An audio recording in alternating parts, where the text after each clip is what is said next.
इस मूवी में आपको एक टीचर अपने ब्रेस्ट बढ़ाने के लिए क्या कुछ कारनामे करती है वो आपको पता चलेगा। तो इस वीडियो को आप एंड तक देखिएगा। मूवी के स्टार्टिंग में हमें एलिजाबेथ को दिखाया जाता है। एलिजाबेथ एक टीचर है। एलिजाबेथ एमी स्कूल में टीचिंग करती है। एलिजाबेथ के स्कूल के स्टाफ उसे फेयरवेल दे रहे होते हैं क्योंकि एलिजाबेथ की शादी होने वाली होती है और उसके बाद एलिजाबेथ स्कूल छोड़ने वाली होती है। एलिजाबेथ उसके बॉयफ्रेंड जिसके साथ उसकी शादी होने वाली है उसके घर में जाती है। उसका बॉयफ्रेंड एलिजाबेथ को ब्रेकअप दे देता है और उसे छोड़ देता है क्योंकि उसे पता चल गया होता है कि एलिजाबेथ उसे प्यार नहीं करती। एलिजाबेथ सिर्फ उसके पैसे देखकर उसके साथ रह रही थी। एलिजाबेथ एक गोल्ड डिगर लड़की है, वो जिसके पास पैसा देखती है उसी के साथ चली जाती है। अब मैं वीडियो में एलिजाबेथ को एली कह के बुलाऊंगा क्योंकि एलिजाबेथ बार बार कहने में थोड़ी सी दिक्कत होती है। एली की शादी टूट जाने पर फिर से वो स्कूल ज्वाइन करती है। स्कूल में एमी नाम की एक टीचर उससे फ्रेंडशिप करने की कोशिश करती है लेकिन एली उससे बहुत ज्यादा खड़ूस तरीके से बात करती है और उसे इग्नोर कर देती है। एली अपने फ्रेंड स्मिथ को बताती है कि वो अपने ब्रेस्ट की सर्जरी करने वाली है जिससे वो और भी अच्छी दिखेगी। एलिजाबेथ रात को बार में एक अमीर लड़के को प्यार में फंसाने की कोशिश करती है लेकिन एली की बात उस लड़के से नहीं बनती है। रात को वो देर से सोती है इसलिए उसकी नींद पूरी नहीं होती है। इसलिए वो दूसरे दिन अपने क्लास में फिल्म लगा के स्टूडेंट को देखने को बोल देती है और खुद सो जाती है और ऐसा काम वो बार बार अपने क्लास में करती है। कैंटीन में स्कूल का जिम टीचर रसल एली से बात करने की कोशिश करता है लेकिन एली उसे भाव नहीं देती क्योंकि वो स्कूल का जिम टीचर है और उसके पास ज्यादा पैसे नहीं है, इसलिए एली उसको भाव ज्यादा नहीं देती। एमी फिर से एली से बात करने की कोशिश करती है लेकिन फिर से एली एमी को इग्नोर कर देती है और वहां से चली जाती है।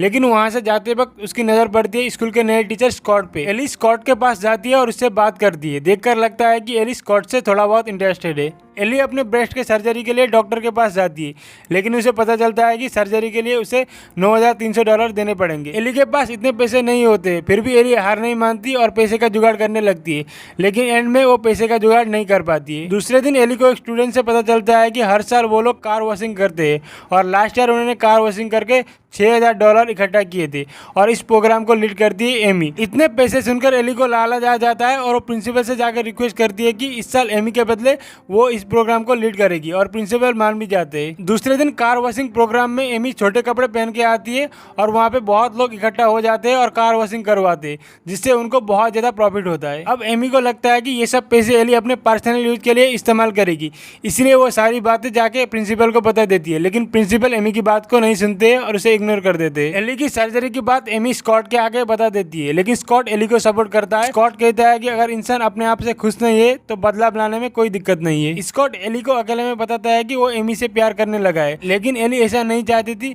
इसलिए वो एमी के बारे में बहुत बुरा भला कह देती है और स्कॉट का माइंड डाइवर्ट करने की कोशिश करती है। रसल एली के पास आने की कोशिश करता है, उससे बात करने की कोशिश करता है लेकिन एली उसे इग्नोर कर देती है। क्रिसमस की रात एली अपने स्टूडेंट गेरेट के घर में होती है। गेरेट एली को बताते हैं कि वो अपनी क्लास की एक लड़की जिसका नाम है चेज रॉबिन उससे प्यार करता है लेकिन एली गेरेट को समझाती है कि चेज रॉबिन उसे प्यार नहीं करेगी क्योंकि चेज रॉबिन एक कूल टाइप की लड़की है। चेज रॉबिन जैसी लड़की गेरेट जैसे लड़के को भाव नहीं देती। स्कॉट अपने सिंगिंग शो में एली को बुलाता है और वहाँ पे एमी के लिए गाना गाता है। इससे एली बहुत ज्यादा नाराज हो जाती है और वहाँ से चली जाती है और एली अपने फ्रेंड स्मिथ को कहती है कि एमी के पास ऐसा क्या है जो एली के पास नहीं है। स्मिथ एली को बताती है कि उसे ये सब छोड़ देना चाहिए और अपने काम पे ध्यान देना चाहिए।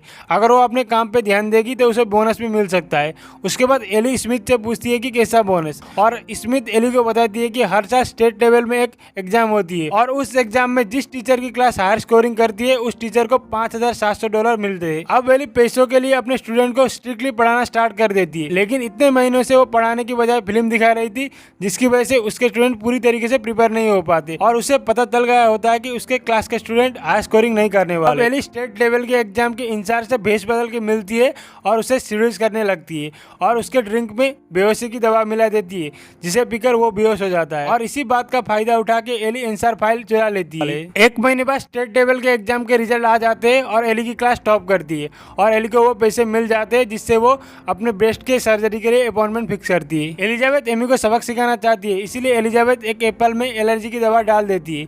वो एप्पल एमी खाती है और एमी के चेहरे पर एलर्जी हो जाती है। स्कूल के टीचर और स्टूडेंट एक ट्रिप में जाते हैं। एमी एलर्जी की वजह से उस ट्रिप में नहीं आ पाती है जिसका फायदा एली उठाती है और वो स्कॉट के करीब जाती है। दोनों के बीच में रात में फिजिकल हो जाता है। एली और स्कॉट के बीच में जो भी होता है, एली उसका ऑडियो रिकॉर्डिंग कर लेती है और स्कॉट के मोबाइल से एमी को भेज देती है। उधर एमी को पता चल जाता है कि स्टेट लेवल के एग्जाम में एमी ने आंसर बुक चुराया है और वो आंसर बुक एमी को एली के ड्रॉयर में से मिल जाता है और वो सारी बातें प्रिंसिपल को जाके बता देती है। ट्रिप में गैरेट जोश में आकर चेज रॉबिन को प्रपोज कर लेता है, लेकिन चेज रॉबिन उस पर हंसने लगती है। गैरेट बहुत बुरा मानता है और वहां से भागने लगता है, लेकिन पीछे पीछे एली भी आ जाती है और उसे समझाने लगती है। एली अपना ब्रा उतार के गैरेट को दे देती है और सबके पास आके बोलती है कि गैरेट एक रूम में एक लड़की के पास था। कोई इसकी बात पर बिलीव नहीं करता, लेकिन गैरेट वो ब्रा दिखाता है और सभी लोग उसको भाव देने लगते हैं। ट्रिप खत्म होने के बाद सब लोग स्कूल में आ जाते हैं। वहाँ पे एमी भी होती है। एमी एली को बोलती है कि उसने जो भी किया उसकी सजा उसे मिलेगी और एमी स्कॉट को छोड़ देती है, क्योंकि उसे पता चल गया होता है कि एली और स्कॉट के बीच में कैंप में क्या हुआ था। दूसरे दिन प्रिंसिपल स्टेट लेवल के एग्जाम के इंचार्ज को बुलाते हैं और एली और आंसर बुक के बारे में पूछते हैं, लेकिन स्टेट लेवल के इंचार्ज बोलते हैं कि आज से पहले वो एली से कभी नहीं मिले। एली स्टेट लेवल के एग्जाम के इंचार्ज को ब्लैकमेल करती है, इसलिए वो प्रिंसिपल के आगे झूठ बोलता है। प्रिंसिपल और स्कूल स्टाफ को एमी के ड्रॉयर से ड्रग्स मिलता है और एमी को वो दूसरे स्कूल पे ट्रांसफर कर देते हैं। अभी स्कूल में 3 महीने के लिए समर वेकेशन अनाउंस हो जाता है। स्कॉट एली से बात करने की कोशिश करता है, लेकिन एली उसको इग्नोर कर देती है और असल के पास जाती है और असल से वो बात करने लगती है और असल को किस करने लगती है। अभी एली को ये बात रियलाइज हो जाती है कि जो आदमी उसे पसंद करता था इतने दिनों तक वो आदमी को एली इग्नोर करती आई है, लेकिन अब एली रसल को इग्नोर नहीं करेगी। तो तुमने अपनी सर्जरी नहीं करवाई? हाँ? तो गाइस कैसा लगा ये वीडियो आप प्लीज मुझे कमेंट बॉक्स में बताइएगा। ऐसे वीडियो देखने के लिए प्लीज हमारे चैनल को सब्सक्राइब कीजिएगा और बेल आइकन जरूर प्रेस कीजिएगा ताकि आपको नोटिफिकेशन मिल सके। अगर आपको ये वीडियो पसंद आया हो तो प्लीज लाइक कीजिएगा और चैनल को सब्सक्राइब करना मत भूलिएगा।